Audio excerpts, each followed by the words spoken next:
Challenge खेल्न गइरहेको छौँ अनि जहाँ चाहिँ हामीले गलत गऱ्यौँ भने पनिसमेन्ट राइट एन्सर भन्यौँ भने अनि लेट्स स्टार्ट। तिम्रो देशको नाम के हो? भारत। गाईले के खान्छ?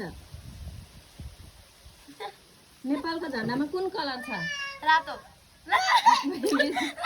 डाक्टरले के गर्छ? जाँच गराउँछ।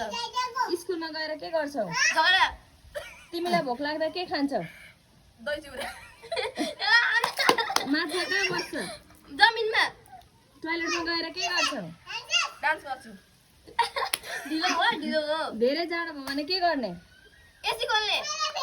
तिम्रो फेभरेट खाना के हो?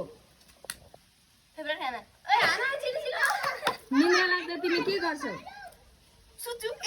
हप्तामा कति दिन हुन्छ? 9 दिन। चैत पछि कुन महिना आउँछ? बैशाख। बैशाख होइन। तिमी बिहान उठ्ने बित्तिकै के गर्छौ? म झोक्राउँछु।